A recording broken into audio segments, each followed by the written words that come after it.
Hello दोस्तों, स्वागत है आपका मेरे यूट्यूब चैनल परीक्षा प्लान में। तो कैसे हैं आप लोग? आई होप अच्छे होंगे। तो जैसा कि आप लोगों को पता है कि साइंस की मैं प्रैक्टिस करवा रही हूँ इम्पॉर्टेंट क्वेश्चन की, और साइंस को कंप्लीट एनसीईआरटी से मैं पढ़ा भी चुकी हूँ। और काफ़ी समय पहले मैंने एनसीईआरटी का सिलेबस कंप्लीट करवा दिया था। क्लास 6 to 8 जो साइंस की बुक चलती है उससे मैंने साइंस पढ़ाया है, और अब मैं प्रैक्टिस करवा रही हूँ इम्पॉर्टेंट क्वेश्चन की। तो एनसीईआरटी की भी प्लेलिस्ट बनी हुई है और प्रैक्टिस की भी मैंने प्लेलिस्ट बना दी है, ताकि आप लोगों को वीडियो ढूंढने में कोई भी परेशानी ना हो। इसके अलावा ईवीएस मैं एनसीईआरटी से कंप्लीट पढ़ा चुकी हूँ। क्लास 4th और 5th के मैंने नोट्स बनाकर पढ़ाए थे, और क्लास 3rd की मैंने समरी पढ़ा दी है। और अब मैं ईवीएस के इंपॉर्टेंट क्वेश्चन की प्रैक्टिस करवा रही हूँ। तो यदि आप पेपर फर्स्ट की भी तैयारी कर रहे हैं तो आप लोग ईवीएस की वीडियो देख सकते हैं। तो चलिए आज के वीडियो को शुरू करते हैं। वीडियो देखने के बाद यदि आपको अच्छा लगे तो वीडियो को लाइक और शेयर कीजिएगा, और यदि आप चैनल पर नए हैं तो चैनल को सब्सक्राइब कर लीजिए। तो पहला प्रश्न दिया गया है, निम्नलिखित अनुच्छेद को ध्यानपूर्वक पढ़िए तथा उस विकल्प का चयन कीजिए जो कि सही प्रकार से दिए गए क्रम में रिक्त स्थानों को भरे। लिखा है, ध्वनि कंपन द्वारा उत्पन्न होती है तथा भिन्न भिन्न वाद्य यंत्रों के विशिष्ट कंपमान भाग होते हैं। एक्स में ध्वनि तानित तारों द्वारा उत्पन्न होती है, यानी कि जो एक्स है इसमें तानित तार होते हैं, उनसे ध्वनि उत्पन्न होती है। तो तानित तारों द्वारा ध्वनि उत्पन्न होती है गिटार में, तो एक्स हो गया गिटार। बाई में तानित झिल्ली है जो कंपन करती है, तो तबला है, ढोलक है, इन सभी में झिल्ली लगी होती है और ये कंपन करती है। तथा जेड में ध्वनि उत्पन्न करने वाला कंपमान भाग वायु स्तंभ है, तो जेड हो सकता है शहनाई। अब विकल्प देख लेते हैं। एक्स गिटार, बाई तबला और जेड शहनाई, यानी कि सी विकल्प है जो क्रम से लिखा हुआ है। बाकी आप देखेंगे इसमें सितार लिखा हुआ है तो सितार नहीं होगा। इसमें ढोलक एक्स बताया गया है, ये भी नहीं होगा। इसमें एक तारा, तो क्रम से हमें चुनना है एक्स बाई जेड। तो तीसरा विकल्प इस प्रश्न का उत्तर हो जाएगा। चलिए अगले प्रश्न पर चलते हैं। लिखा है, निम्नलिखित कथनों को ध्यानपूर्वक पढ़िए तथा सही विकल्प का चयन कीजिए। अभी कथन दिया गया है, रात्रि आकाश में तारे पूर्व से पश्चिम की ओर गति करते प्रतीत होते हैं। और तर्क दिया गया है, पृथ्वी पश्चिम से पूर्व दिशा में घूर्णन करती है। तो अभी कथन लिखा है कि रात्रि आकाश में तारे पूर्व से पश्चिम की ओर गति करते प्रतीत होते हैं, सही बात है। और तर्क दिया गया है कि पृथ्वी पश्चिम से पूर्व दिशा में घूर्णन करती है, ये भी सही है। पृथ्वी अपने अक्ष पर पश्चिम से पूर्व की ओर घूमती है। तो ए और आर दोनों सही हैं, और आर ए की सही व्याख्या भी कर रहा है, यानी कि जो पहला विकल्प है वही इस प्रश्न का उत्तर हो जाएगा।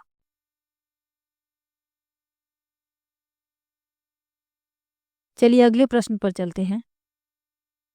निम्नलिखित में से कौन से कथन लोहे में जंग लगने के संबंध में सही है?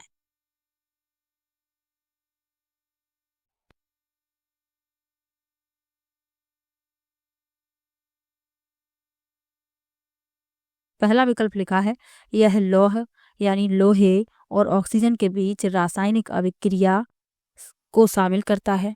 दूसरा है, यह एक ऊष्मा छेपी अभिक्रिया है। तीसरा है, यह सामान्य ताप पर हो सकता है। और चौथा है, यह उत्क्रमणीय अभिक्रिया है। तो इसमें लोहे में जंग लगने के संबंध में जो सही है वह बताने हैं। तो पहला लिखा हुआ है कि लौह और ऑक्सीजन के बीच रासायनिक अभिक्रिया को शामिल करता है, ये सही है, क्योंकि लोहे पर जंग लगना रासायनिक अभिक्रिया का एक उदाहरण है। यह ऊष्माक्षेपी अभिक्रिया है, ये भी सही है। यह सामान्य ताप पर हो सकती है, ये भी सही है। लेकिन यह एक उत्क्रमणीय अभिक्रिया है, ये गलत है। उत्क्रमणीय अभिक्रिया का मतलब होता है कि पहले वाले पदार्थ को पुनः प्राप्त कर लेना, या पहले जो तत्व था उसे पुनः प्राप्त करना। तो लोहे में जब जंग लग जाता है तो उससे पुनः शुद्ध लोहा नहीं प्राप्त किया जा सकता। तो यह अनुत्क्रमणीय अभिक्रिया है, उत्क्रमणीय नहीं है।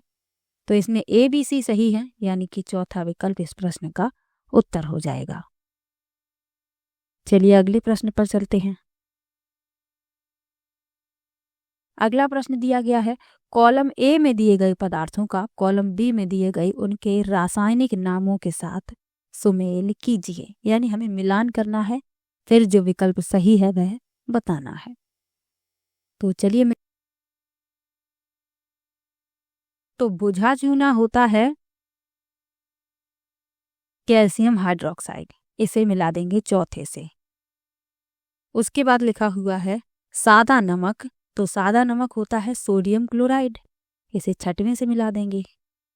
उसके बाद लिखा हुआ है चूना पत्थर, चूना पत्थर होता है कैल्शियम कार्बोनेट, तो ये सही मिला हुआ है। फिर लिखा है कास्टिक सोडा, तो कास्टिक सोडा होता है सोडियम हाइड्रोक्साइड, इसे पांचवें से मिला देंगे। उसके बाद लिखा हुआ है बिना बुझा चूना, तो ये होता है कैल्शियम ऑक्साइड, इसे पहले से मिला देंगे। और बेकिंग सोडा, ये होता है सोडियम बाइकार्बोनेट, इसे दूसरे से मिला देंगे। अब ए का चौथा, बी का छठवां, सी का तीसरा और डी का पांचवा, ई का पहला और एफ का दूसरा, यानी कि आप देख रहे हैं पहला विकल्प इस प्रश्न का उत्तर हो जाएगा। चलिए अगले प्रश्न पर चलते हैं। लिखा है निम्नलिखित में से कौन सी गैसें अम्लीय वर्षा के लिए उत्तरदायी हैं। पहला विकल्प है, पहले गैसें लिखी हुई हैं, फिर नीचे विकल्प लिखे हुए हैं। पहले लिखी है नाइट्रोजन, फिर ऑक्सीजन, ओजोन, सल्फर डाइऑक्साइड और नाइट्रिक ऑक्साइड। तो अम्लीय वर्षा के लिए उत्तरदायी होती है सल्फर डाइऑक्साइड और नाइट्रिक ऑक्साइड। तो इसमें डी और ई सही है, यानी कि जो चौथा विकल्प है वही इस प्रश्न का उत्तर हो जाएगा। चलिए अगले प्रश्न पर चलते हैं। निम्नलिखित में से सही कथनों की पहचान कीजिए। सामान्यतः अधातु जल के साथ अभिक्रिया नहीं करते और सामान्यतः अधातु अम्लों के साथ अभिक्रिया नहीं करते। तो जो अधातुएं होती हैं ये ना तो जल के साथ अभिक्रिया करती हैं और ना ही अम्लों के साथ अभिक्रिया करती हैं। तो दोनों ही कथन बिल्कुल सही लिखे हुए हैं, तो ए और बी दोनों सही हैं, यानी कि जो तीसरा विकल्प है वही इस प्रश्न का उत्तर हो जाएगा। चलिए अगले प्रश्न पर चलते हैं। लिखा है निम्नलिखित में से उन जंतुओं का समुच्चय कौन सा है जो सभी बाह्य निषेचन को दर्शाते हैं।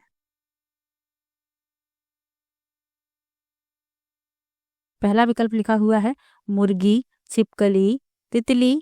दूसरा विकल्प है छिपकली, तितली, मेढक। तीसरा विकल्प है तितली, मेढक, मछली और चौथा है मेढक, मछली, स्टारफिश।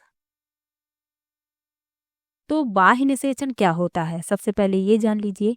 तो बाह्य निषेचन एक जनन प्रक्रिया है जहां निषेचन प्राणी के शरीर के बाहर सामान्यतः जल या नम वातावरण में होता है। बाह्य निषेचन प्रदर्शित करने वाले प्राणी अपने युग्मक को बाह्य वातावरण में विमोचन करते हैं जहां वे समागम करते हैं और निषेचन करते हैं। यह प्रक्रिया जलीय प्राणियों और कुछ स्थलीय प्राणियों में होती है। तो अब आप लोग बता सकते हैं प्रश्न का उत्तर। तो मेढक के बारे में मैंने आपको पढ़ाया है, जब मैंने जंतुओं में जनन वाला लेसन पढ़ाया था उसमें मैंने आपको बताया था। तो मेढक, मछली और स्टारफिश यानी तारामीन, इन सभी में बाह्य निषेचन होता है। तो चौथा विकल्प इस प्रश्न का उत्तर हो जाएगा। अगला प्रश्न दिया गया है, लिखा है निम्नलिखित कथनों को पढ़िए और सही विकल्प का चयन कीजिए। अभी कथन दिया है सूखी हुई किशमिश जब कुछ समय के लिए सादे जल में छोड़ दिया जाता है तो वह परासरण के कारण फूल जाती है। और कारण लिखा हुआ है पादप कोशिकाओं में वर्णात्मक रूप से पारगम्य कोशिका झिल्ली होती है।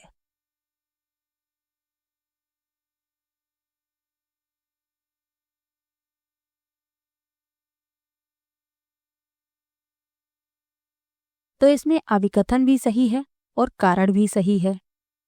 जो सूखी हुई किशमिश होती है आप लोगों ने देखी होगी, जब आप उसे कुछ समय के लिए सादे जल में डाल देते हैं तो वह फूल जाती है। किस कारण से फूल जाती है? परासरण के कारण। अब परासरण क्या है? तो परासरण वह प्रक्रिया है जिसके द्वारा जल के अणु एक अर्धपारगम्य झिल्ली के पार कम विलेय सांद्रता वाले क्षेत्र से उच्च विलेय सांद्रता वाले क्षेत्र में चले जाते हैं। जिससे जल उनकी कोशिकाओं में प्रवेश करते ही किशमिश फूल जाती है। तो इसमें अभिकथन सही हो गया। तर्क क्या दिया गया है? पादप कोशिकाओं में वर्णात्मक रूप से पारगम्य कोशिका झिल्ली होती है। तो यह भी सही है।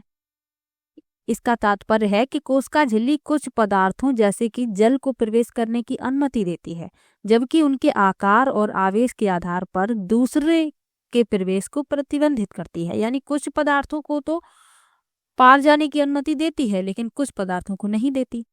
तो तर्क भी सही है। ए और आर दोनों सही हैं। आर एक की सही व्याख्या भी है। तो पहला विकल्प इस प्रश्न का उत्तर हो जाएगा। चलिए अगले प्रश्न पर चलते हैं। लिखा है एक्स एक यंत्र है जिसका प्रयोग कोनों के इर्द गिर्द देखने के लिए किया जाता है और यह बाई के सिद्धांत पर आधारित है। एक्स और बाई क्रमशः हैं। पहला लिखा है दूरदर्शक और परावर्तन, बहुरूपदर्शी अपवर्तन, तीसरा है पारदर्शी परावर्तन और चौथा है परिदर्शी प्रकीर्णन।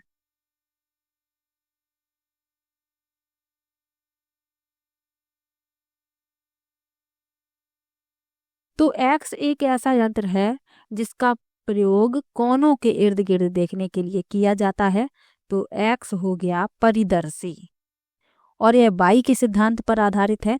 तो यह परावर्तन के सिद्धांत पर आधारित है। तीसरा विकल्प इस प्रश्न का उत्तर हो जाएगा।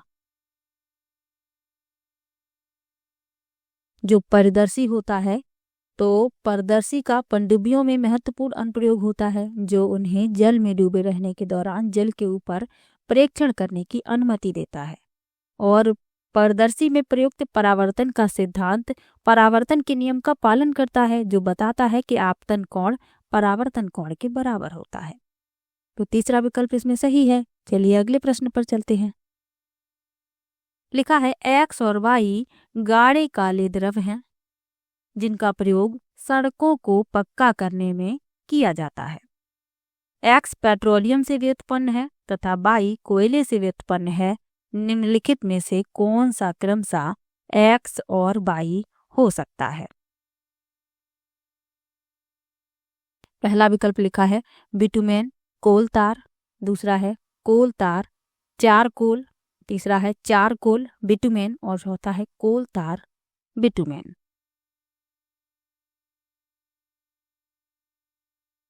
तो इसमें हमें बताया गया है कि एक्स और वाई गाढ़े काले द्रव हैं जिनका प्रयोग सड़कों को पक्का करने में किया जाता है। एक्स पेट्रोलियम से व्युत्पन्न है तो सड़कों को पक्का करने में बिटुमेन का प्रयोग किया जाता है और बिटुमेन जो है पेट्रोलियम से व्युत्पन्न है। तो एक्स तो बिटुमेन हो गया और बाई कोयले से व्युत्पन्न है तो बाई हो गया कोल तार, क्योंकि कोल तार का प्रयोग भी सड़कों को पक्का करने के लिए किया जाता है। तो एक्स बिटुमेन बाई कोल तार यानी कि पहला विकल्प इस प्रश्न का उत्तर हो जाएगा। पेट्रोलियम के उत्पादों से प्रश्न पूछा जाता है कि निम्न में से कौन सा पेट्रोलियम का उत्पाद है, निम्न में से कौन सा पेट्रोलियम का उत्पाद नहीं है। तो ये सब आपको याद रखने हैं। पेट्रोलियम के उत्पाद कौन कौन से हैं? पेट्रोल है, डीजल है, मिट्टी का तेल यानी केरोसिन और स्नेहक तेल, पैराफिन, मोम, ये सभी पेट्रोलियम के उत्पाद हैं। बिटुमेन, तो ये आपको याद रखने हैं। चलिए अगले प्रश्न पर चलते हैं। निम्नलिखित में से कौन सा कथन सही है? लिखा है खाद की अपेक्षा उर्वरक पोषकों के संबंध में अधिक समृद्ध होते हैं। दूसरा लिखा है उर्वरक मृदा की जल धारण क्षमता में वृद्धि करते हैं। तीसरा है उर्वरकों से मृदा को प्रचुर मात्रा में ह्यूमस प्राप्त होता है और चौथा है उर्वरकों से मृदा में मित्र जीवाणुओं की संख्या में वृद्धि हो जाती है। तो जो कथन सत्य है वह बताना है। तो खाद की अपेक्षा उर्वरक पोषकों के संबंध में अधिक समृद्ध होते हैं, यानी कि खाद की तुलना में जो उर्वरक होते हैं इनमें पोषक अधिक होते हैं। तो पहला विकल्प इस प्रश्न का उत्तर हो जाएगा। चलिए अगले प्रश्न पर चलते हैं। निम्नलिखित में से कौन से पादप रोग जीवाणु द्वारा होते हैं? पहला है गेहूं में घुन लगना, सिट्रस टैंकर, भिंडी की पीत सिरा, किरमीर। अब इसमें जो जीवाणुओं द्वारा फैलते हैं उन रोगों को बताना है।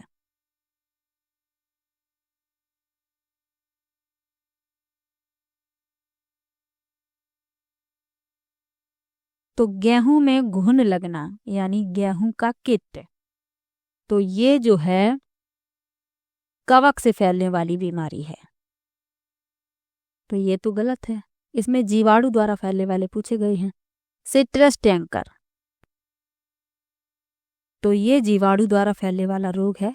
और सी में लिखा है भिंडी की पीत सरा किरमीर, तो ये जो है वायरस द्वारा फैलने वाला रोग है। तो इसमें सिर्फ बी सही है, यानी कि जो दूसरा विकल्प है वही इस प्रश्न का उत्तर हो जाएगा, केवल बी।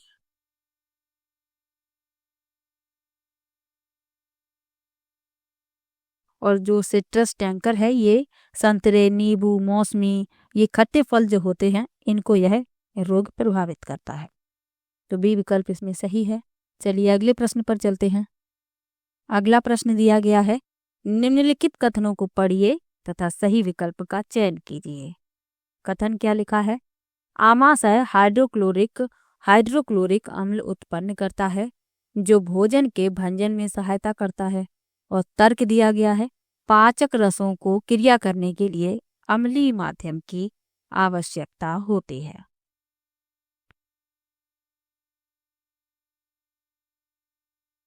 तो इसमें अभिकथन बिल्कुल सही है। आमाशय जो होता है वह हाइड्रोक्लोरिक अम्ल उत्पन्न करता है जो भोजन के भंजन में सहायता करता है, और पाचक रसों को क्रिया करने के लिए अम्लीय माध्यम की आवश्यकता होती है। अभिकथन भी सही है, तर्क भी सही है, और आर ए की सही व्याख्या भी है। तो चौथा विकल्प इसमें सही हो जाएगा। चलिए अगले प्रश्न पर चलते हैं। लिखा है नाइट्रोजन यौगिकीकरण शब्द का क्या अर्थ है? पहला विकल्प है नाइट्रोजन यौगिकों का गैसीय नाइट्रोजन में रूपांतरण। दूसरा है मृदा में उपस्थित जीवाणुओं द्वारा अमोनिया का नाइट्रेट में रूपांतरण। तीसरा है मृत जैव पदार्थ में उपस्थित नाइट्रोजन का वापस मृदा में अभिमुक्त करना। और चौथा है जीवित प्राणियों के लिए अधिक प्रयोग लायक रूप हेतु वायुमंडलीय नाइट्रोजन का रूपांतरण।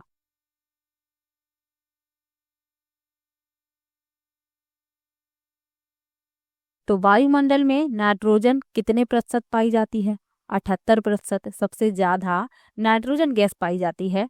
नाइट्रोजन को वायुमंडल के आणविक रूप से एकत्र किया जाता है और नाइट्रोजन यौगिकीकरण की प्रक्रिया के माध्यम से अन्य जैविक प्रक्रियाओं के लिए उपयोगी नाइट्रोजन यौगिकों में परिवर्तित किया जाता है। तो चौथा विकल्प इसमें सही है, जीवित प्राणियों के लिए अधिक प्रयोग लायक यानी प्रयोज्य वायुमंडलीय नाइट्रोजन का रूपांतरण। चौथा विकल्प इस प्रश्न का उत्तर हो जाएगा। चलिए अगले प्रश्न पर चलते हैं।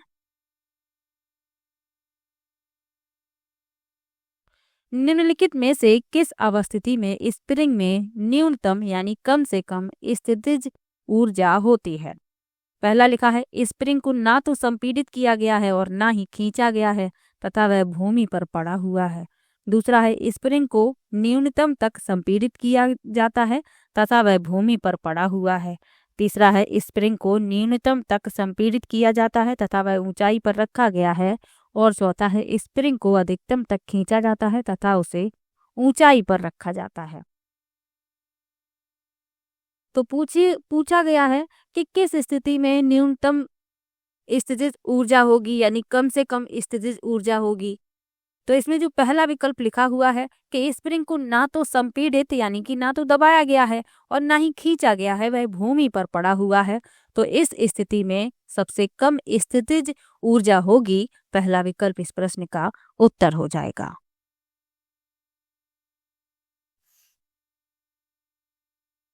जो स्थितिज ऊर्जा होती है यानी किसी स्प्रिंग की स्थितिज ऊर्जा उसकी साम्यावस्था से, उसके संपीड़न या विस्तार के साथ साथ संदर्भ बिंदु से उसकी ऊंचाई पर निर्भर करती है।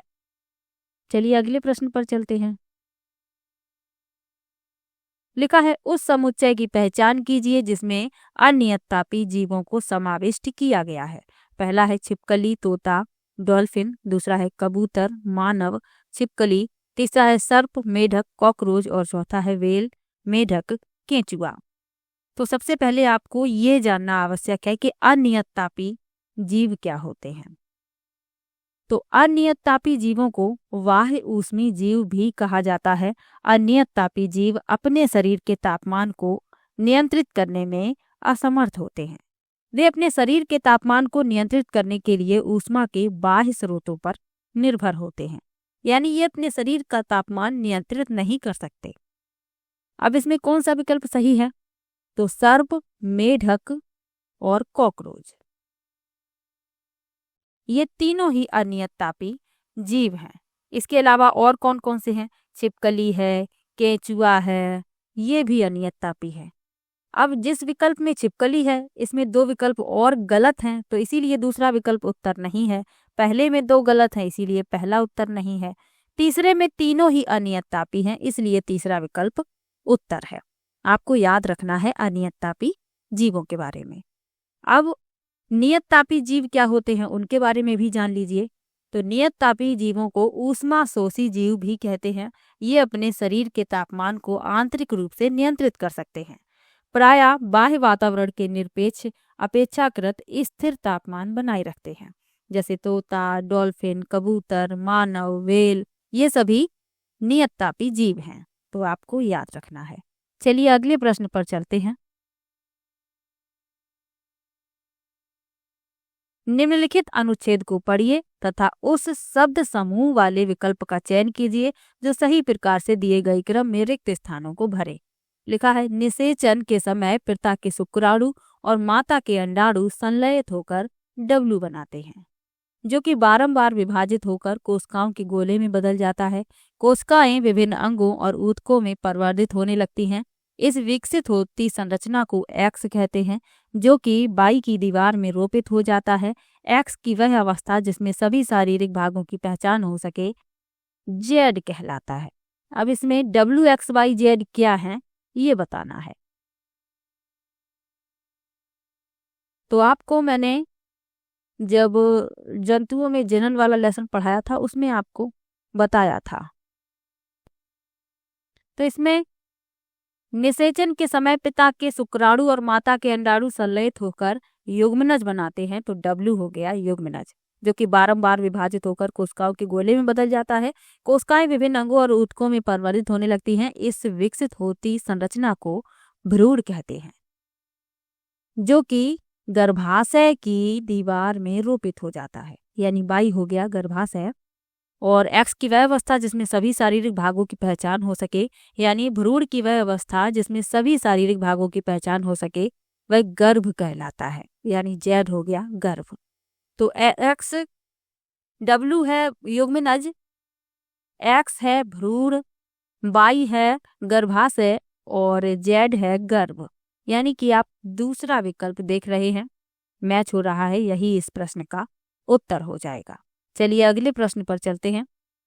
लिखा है, निम्नलिखित कथनों को पढ़िए तथा सही विकल्प का चयन कीजिए। अभी कथन दिया गया है विद्युत धारा एक सदिश राशि है। तर्क दिया गया है विद्युत धारा वह राशि है जिसके पास परिमाण के साथ साथ दिशा भी है। अब इसमें बताना है कौन से सही है।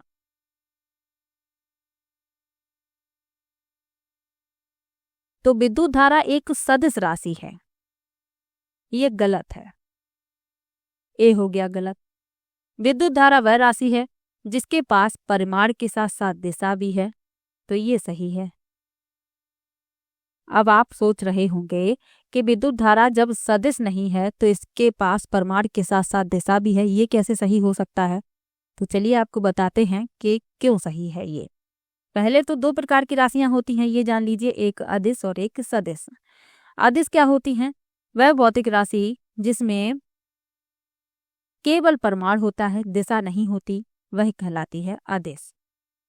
उदाहरण क्या है? ऊर्जा, आयतन, द्रव्यमान, विद्युत धारा, दूरी, गति, तापमान, ये सभी अदिश राशियां हैं। सदिश राशियों में परिमाण और दिशा दोनों होते हैं, जैसे भार है, त्वरण है, विस्थापन है, बल है, कोणीय संवेग है, ये सभी क्या हैं? ये हैं सदिश राशियां।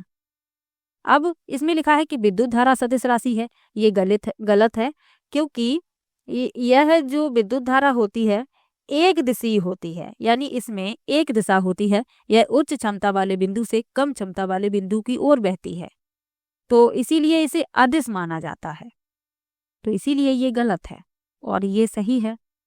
तो इसमें ए गलत परंतु आर सही, यानी जो तीसरा विकल्प है वही इस प्रश्न का उत्तर हो जाएगा।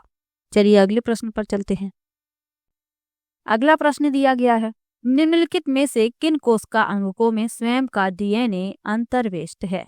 पहला है लवक यानी प्लेस्टिड, दूसरा है सूत्र कणिका यानी माइटोकॉन्ड्रिया, तीसरा है नाभिक और चौथा है रिक्तिका।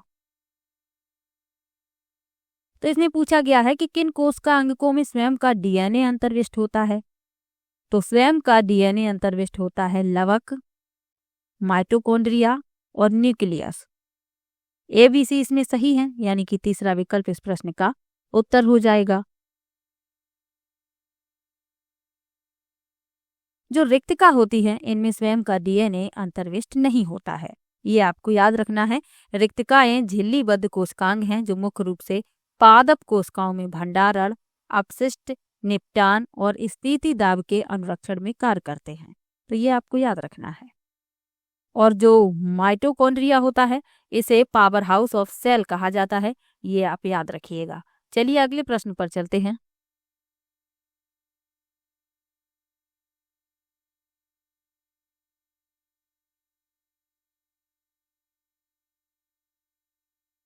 अगला प्रश्न है, निम्नलिखित में से कौन सा कथन जीवित जीवों की कोशिकाओं के संबंध में सही है?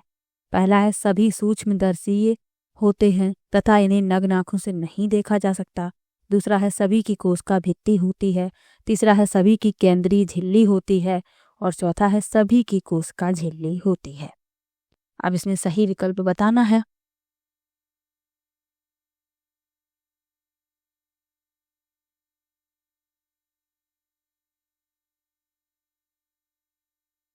तो जो कोशिकाएं होती हैं ये जीवित जीवों की मूल संरचनात्मक और कार्यात्मक इकाई हैं। वे आमतौर पर आकार में सूक्ष्म होती हैं और नग्न आंखों से नहीं देखी जा सकती, लेकिन कुछ अपवाद भी हैं, जैसे कि कुछ एकल कोशिका वाले जीव हैं जैसे अमीबा और शैवाल की कुछ प्रजातियां इतनी बड़ी हो सकती हैं कि ये माइक्रोस्कोप के बिना भी दिखाई दे सकती हैं। तो इसमें लिखा है कि सभी सूक्ष्मदर्शी हैं, तो पहला गलत हो गया। अब दूसरा लिखा हुआ है कि सभी की कोशिका भित्ति होती है, तो सभी कोशिकाओं में कोशिका भित्ति नहीं होती। पादप कोशिकाओं में कोशिका भित्ति होती है, जंतु कोशिकाओं में यह नहीं होती है, तो ये भी गलत हो गया क्योंकि इसमें लिखा है सभी की कोशिका भित्ति होती है। तीसरा लिखा है सभी की केंद्रीय झिल्ली होती है, तो ये भी गलत है क्योंकि सभी कोशिकाओं में केंद्रक झिल्ली नहीं होती। पादप और जंतु कोशिकाओं में एक केंद्रक झिल्ली होती है, जबकि जो जीवाणु होता है इसमें केंद्रक झिल्ली के साथ एक अलग केंद्रक का अभाव होता है। तो सभी में केंद्रक झिल्ली होती है, ये तो गलत है, तो ये भी गलत हो जाता है। लेकिन सभी की कोशिका झिल्ली है, चौथे में लिखा है, तो सभी में कोशिका झिल्ली पाई जाती है, ये सही है। कोशिका झिल्ली जो है सभी में पाई जाती है, चाहे एक कोश की हो चाहे बहुकोश की हो। तो केवल डी इसमें सही है, यानी कि पहला विकल्प इस प्रश्न का उत्तर हो जाता है। चलिए अगले प्रश्न पर चलते हैं। लिखा है उस समुच्चय का चयन कीजिए जो कॉलम ए में दिए गए अपशिष्ट के प्रकार का कॉलम बी में दिए गए इसके द्वारा अपघटन में लगने वाले समय के साथ सही प्रकार से सुमेलित है। लिखा है प्लास्टिक की बोतल, तो प्लास्टिक की बोतल अपघटित होने में कितना समय लेगी? तो ये लेगी अनेक वर्ष, तो इसे 5 में से मिला देंगे। उसके बाद लिखा है रेशमी रूमाल, तो ये अपघटित होने में 4 वर्ष लेगा, इसे चौथे से मिला देंगे। फिर लिखा है सूती कमीज, ये अपघटित होने में 2 से 5 माह लेगी, तो इसे पहले से मिला देंगे। फिर लिखा है केले का छिलका, इसे अपघटित होने में 1 से 2 सप्ताह लगेंगे, इसे दूसरे से मिला देंगे। और कागज 10 से 30 दिन में अपघटित हो जाएगा, यानी कि ए का 5वां, बी का चौथा, सी का पहला, डी का दूसरा और ई का तीसरा, यानी दूसरा विकल्प आपका सही है। ये मिलान वाले प्रश्न हैं, बहुत अच्छे से इन्हें समझ कर मिलाइएगा, उसके बाद OMR में आप गोला भरिएगा। चलिए अगले प्रश्न पर चलते हैं। उस समुच्चय की पहचान कीजिए जो द्विलिंगी पुष्पों को उत्पन्न करने वाले पादपों से बना है।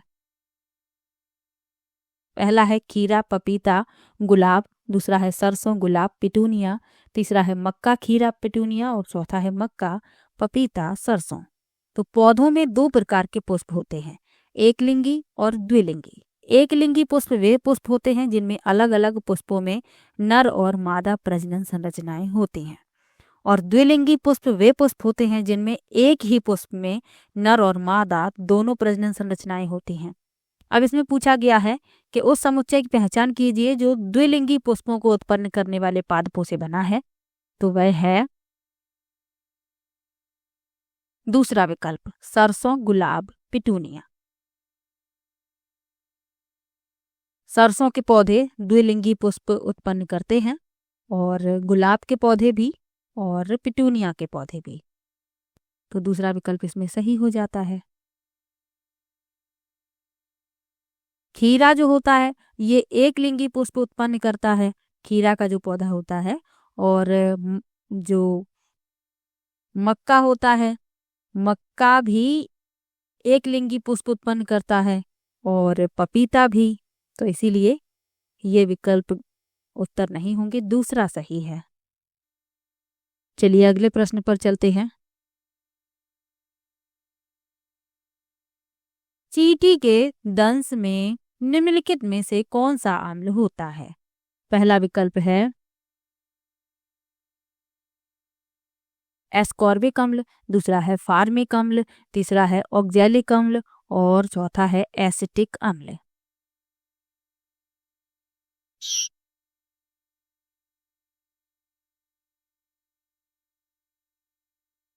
तो चींटी के डंक में फॉर्मिक अम्ल पाया जाता है, इसे ही मेथनोइक अम्ल भी कहते हैं, ये आपको याद रखना है। एस्कॉर्बिक अम्ल खट्टे फलों में, संतरा है, नींबू है, इनमें पाया जाता है। ऑक्जेलिक अम्ल पालक में पाया जाता है। एसिटिक अम्ल सिरके में पाया जाता है। तो ये सब भी आपको साथ में याद रखना है। चलिए अगले प्रश्न पर चलते हैं।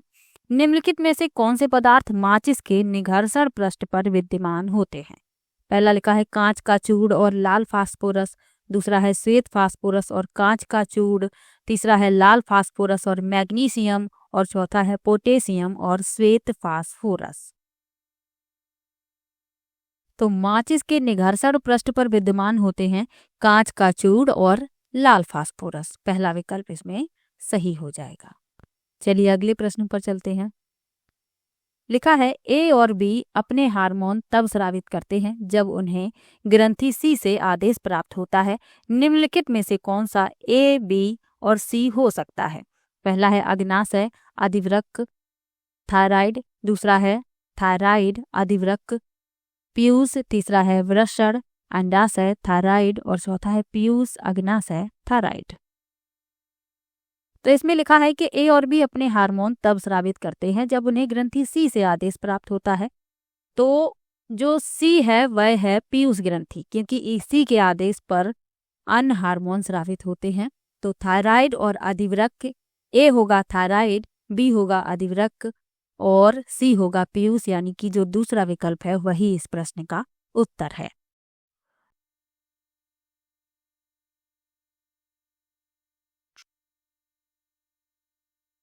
तो आज की वीडियो में कुल 25 प्रश्न लिए हैं और 25 प्रश्न एनसीईआरटी बेस्ड हैं। किसी भी प्रश्न में आपको डाउट हो तो आप कमेंट बॉक्स में ज़रूर लिखिएगा, और वीडियो कैसा लगा ये भी कमेंट में ज़रूर बताइएगा। मिलते हैं नेक्स्ट वीडियो में, तब तक के लिए बाय बाय।